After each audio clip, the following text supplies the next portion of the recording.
Have you ever noticed that? That subtle but persistent feeling of being run down?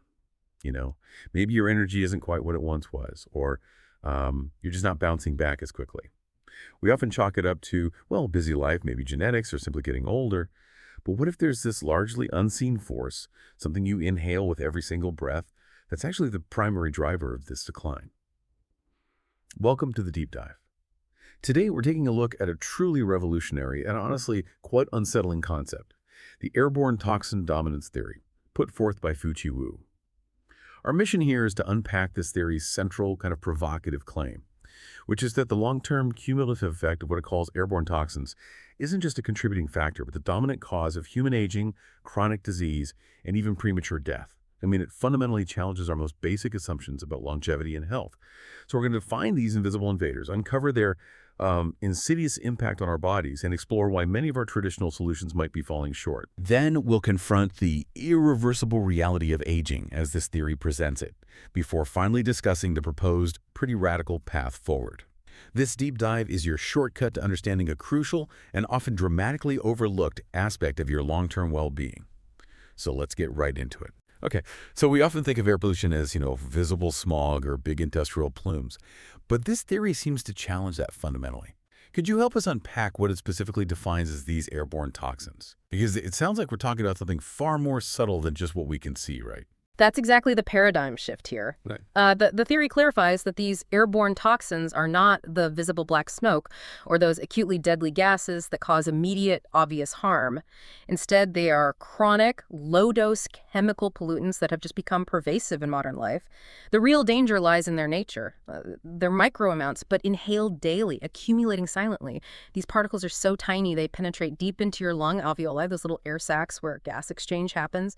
And from there, they actually enter your bloodstream. They circulate throughout your entire body, and this directly impacts your immune system, your endocrine system, even your nervous system, leading to this long-term accumulation with no obvious immediate warnings. You won't feel them making you sick today, but the damage, insidiously, is quietly compounding. Wow, so it's like a stealth invasion happening completely beneath our radar. And when you say pervasive in modern life, what really struck me diving into this is just how ubiquitous these toxins are. It's not just outside, but surprisingly, even inside our homes.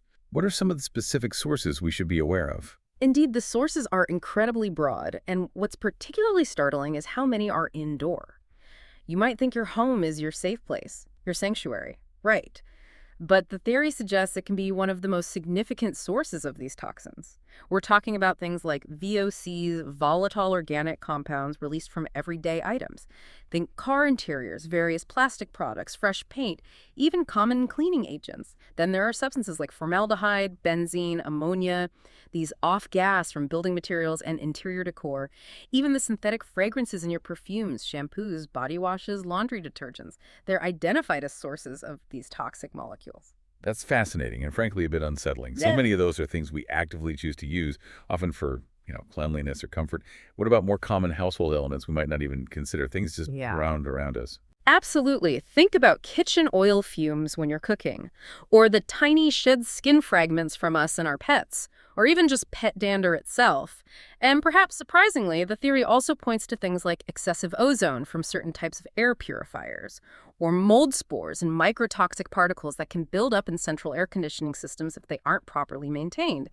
The critical factor here, the main point, is that these toxins accumulate slowly over time, pushing your body towards what the theory calls a toxin saturation point. Okay, a toxin saturation point. So if those are the unseen threats within our homes, what happens the moment we step outside? It's certainly not an escape hatch, is it? Oh, far from it. Outdoor sources are equally, if not more, diverse and relentless. I mean, we're bombarded by vehicle exhaust cars, motorcycles, diesel trucks, even airplanes. Then there's brake dust, microplastics from tire wear, urban construction dust, cement particles, stuff from road wear.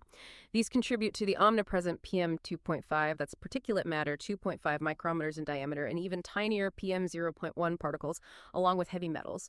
You've also got factory emissions, incinerator particles, acidic mist, submicron aerosols. The list goes on.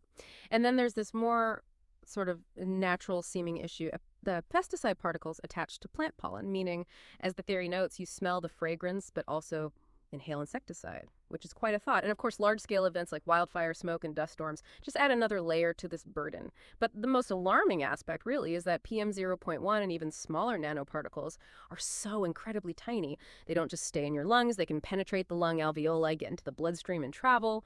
They can reach your brain and even get into the cell nucleus, potentially changing cell fate. That's an incredible journey for such tiny particles, directly impacting our most fundamental biology. It really makes you realize how vulnerable we are and, well, how constant this threat actually is. And what's truly fascinating here is that this isn't an occasional invasion you can just, opt out of. The theory vividly describes opening windows, for instance, not as getting a breath of fresh air, but as initiating a 247 toxin infiltration war. These outdoor toxins are continuously streaming into your home, meaning you're essentially in a constant, often unconscious battle against an unseen enemy. The core insight here is that the purity of the air around you is never a neutral factor. It's always either contributing to your health or silently eroding it. Okay, so if this stealth attack is happening continuously, what does that silent accumulation really mean for our bodies? Day-to-day resilience, long-term health. How does the theory chart the impact of this constant exposure over, say, decades? Right. The theory outlines a pretty clear, though insidious, progression. It happens when the daily intake of these airborne toxins consistently exceeds the body's natural detoxification capacity. The work primarily done by organs like the liver, kidneys, and lungs. In the initial stage, you might simply feel more tired than usual, maybe irritable more easily, or notice a dip in your sleep quality. These are subtle shifts, right? Often dismissed as just being busy or a bit stressed. But as this exposure continues, you move into the middle stage. Here, the effects become more pronounced. You might experience reduced immunity, getting sick more often, or notice signs of endocrine disruption, which can affect hormones, metabolism, basically throwing your body out of balance. Memory decline also becomes a more noticeable symptom here. And finally, in the late stage, the body enters a state of, metabolic imbalance and severe organ function degradation. This is where serious disease states can begin to emerge, things like various cancers, neurological conditions like neuropathy, or even autonomic dysfunction. That progression sounds incredibly insidious, like a slow-motion disaster playing out over decades. And this theory asserts that this silent accumulation actually dominates the aging process. It posits a very specific logic chain for how this happens, doesn't it? It does, yeah. It presents a clear logic chain for how airborne toxins come to dominate aging, fundamentally shifting our understanding of why we age. So during the developmental stage, youth, our genes are the primary drivers of growth and health. Our body's detox capacity is high, so the impact of airborne toxins is relatively small. Then, as we move into adulthood, the input of airborne toxins gradually increases year after year. This is when the body starts building that internal toxin inventory, those accumulated micro amounts we talked about, just steadily building up. Then comes the aging stage. Our natural detoxification capacity starts to decline, and this is the critical turning point. It's where those accumulated airborne toxins begin to dominate systemic aging and functional collapse. The theory is very direct about this. It states, and I quote, "What truly causes you to age is not time, but the airborne toxins you breathe in every day." Wow. That's a truly powerful statement.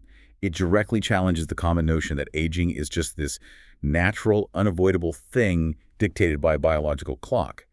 So it's not simply the passage of years, but the cumulative amount of toxins we've inhaled that matters most. Is that the idea? Precisely. The theory introduces this concept of a toxin saturation point.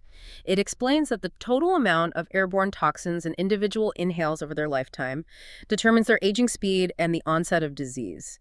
Basically, the more toxins you inhale, the sooner your body crosses this toxin saturation point, transitioning from a state of dysfunction to outright collapse. The core insight here is that aging isn't some universal timeline, but it's more like a personalized toxin meter.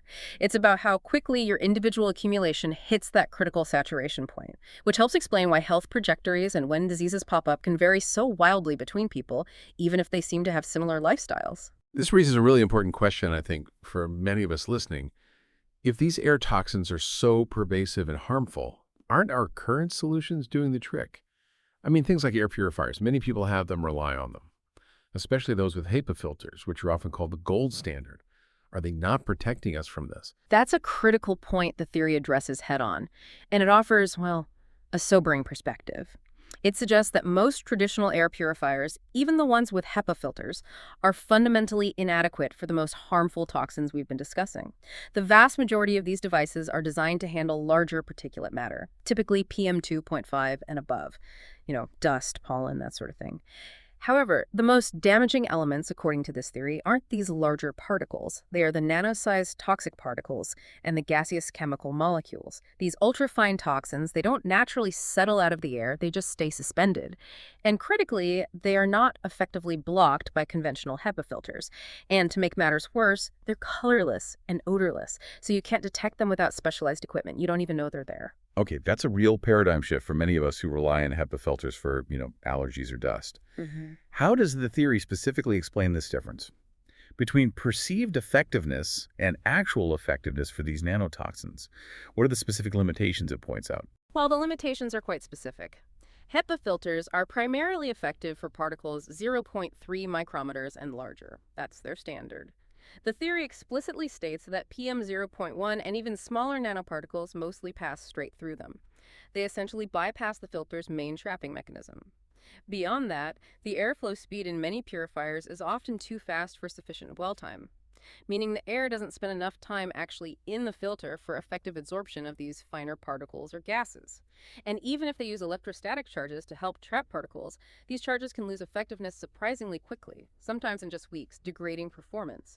And crucially, these traditional filters lack what the theory calls a complex maze structure, which would be necessary to effectively use principles like inertial impaction and electrostatic adsorption, basically, a more intricate physical and electrical trapping system for these ultrafine particles. The theory calls these ultrafine nanotoxic particles the finest, deadliest group of killers. So the key insight here is that when it comes to the truly dangerous air pollutants, most of our current defensive tech is largely fighting the wrong battle. That's a stark realization. A bit uncomfortable, actually.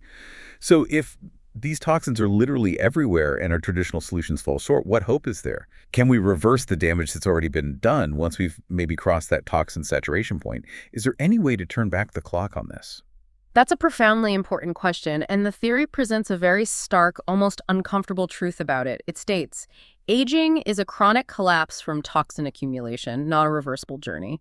It's a very firm stance. It kind of dispels the common notion of anti-aging or reversing the process altogether. Remember, we're not talking about a temporary allergic reaction or, say, acute food poisoning here. Instead, these are nano-sized chronic toxins that accumulate for years deep within our cells, causing this silent, gradual destruction. They cause no pain, have no immediate symptoms, don't make you sick right away, but they slowly corrode you from the cellular level throughout your life. That's certainly a challenging perspective to grapple with. It's heavy stuff. So if even in a perfectly clean environment, the existing damage continues, does that mean there's just no undo button for these cellular changes? That's correct, according to this theory.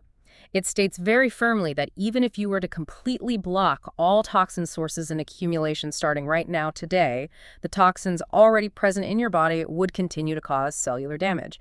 Aging would still continue, just perhaps at a slower rate. The critical point, and what the theory calls the core horror of the toxin saturation point, is that once these toxins get inside cell membranes or into mitochondria or even near our DNA, they are almost impossible for the body to actively remove. The core insight here is that cellular integrity, once compromised by these nanotoxins, is fundamentally a one-way street. It's not about restoration, it's about staunching the bleeding, as they put it. Wow. Okay. So if reversal isn't an option, what can you do? What practical actions does the theory suggest we can take in the face of this, harsh reality? Right. Given this reality, the theory outlines 3 fundamental actions you can take. Not to reverse, but to mitigate the ongoing damage and slow the progression. First, you must actively block further toxin entry. And this needs to start today. That's the most critical, immediate step. Second, you need to fight to prevent existing toxins from spreading damage internally. This involves holistic approaches, things like sufficient sleep, proper nutrition, but critically, maintaining excellent air quality to reduce the body's overall burden, give it less to fight. And third, you must try to avoid a cascading failure, where multiple organs start to fail sequentially because of the cumulative stress. It's an important distinction they make. This is not reversal, but life extension. This is not restoration, but staunching the bleeding. It's about slowing the inevitable and preserving whatever function you have, not trying to turn back time. Yeah, that makes sense, focusing on mitigation and slowing things down. So given such a challenging reality, aging is irreversible, driven by these ubiquitous toxins. What's the recommended path forward from this theory? What is the only solution proposed to meaningfully address this fundamental cause of decline? The theory is very clear, very direct on this point. Only truly achieving toxin-free air can fundamentally slow down aging and disease from its roots. It's not about, supplements or occasional lifestyle tweaks. It's about radically controlling your most immediate environment, the air you breathe constantly. And this requires two major conditions working together. First, space isolation. You need to be in sealed spaces with airtight design to stop external toxins from just flooding in. And second, active purification. Implementing a system specifically designed to handle these nanotoxins, like the one they call the Air 6-free Maze Purifier, or also referred to as the Life Module 2026. Space isolation and active purification. So, creating a completely controlled environment. How does this proposed solution, the Air 6-free Maze Purifier system, actually work differently from what we've seen before, especially given what you said about the limits of traditional HEPA filters? Right. This system is specifically designed to continuously filter and eliminate both the suspended toxic particles and the gaseous chemical molecules. The aim is to create a near-zero toxin air environment. The key, and what makes it unique according to the theory, is its patented maze structure. This structure is explicitly stated as having the unique capability to intercept the finest, deadliest group of killers, those nanoparticles and gases that conventional filters, even high-end HEPAs, just miss. So instead of just being like a simple screen catching larger bits, it uses this multi-layered, intricate pathway. It forces air through a series of twists and turns combined with advanced electrostatic forces to trap even those elusive nanoparticles and gaseous molecules that would otherwise just sail right through. The core insight is that you need a fundamentally different mechanism, a different approach, to truly conquer this invisible threat. That makes a lot of sense considering how incredibly small and, well, sneaky these toxins are. And there's a concept connected to this called small heavens, or sleeping small heaven, right? What does that mean for daily life? How does that work? Yes, the small heavens concept. It suggests that if you can spend at least 12 hours daily, say, while sleeping and working from home in a truly toxin-free air environment, like one created by this specialized purification system within an airtight space, then the daily input of toxins into your body would significantly decrease, dramatically even. This would, in turn, lower the chronic burden on your detoxification organs, liver, kidneys, lungs, allowing the body to enter what the theory calls a slow aging state. The idea is that this environment would gradually improve overall bodily function and even your spirit, your energy levels. It's about creating a personal sanctuary where your body isn't fighting this constant draining battle, allowing it to regenerate and maintain itself much more effectively. As the concluding quote from the theory puts it, "Unclean air, hard to live long. Pure air sanctuary, life extends." What a profound and, challenging perspective on health and longevity.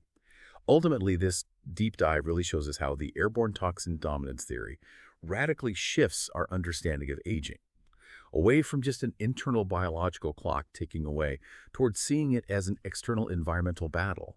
It's a powerful reframing, really. And while the theory presents a stark reality that the damage already done by these toxins is irreversible, it simultaneously empowers us, doesn't it? It tells us that we can take control of our environment, particularly the air we breathe, as the crucial starting point for influencing our health and extending our longevity. This isn't about reversing the past, maybe, but it's very much about securing a healthier future.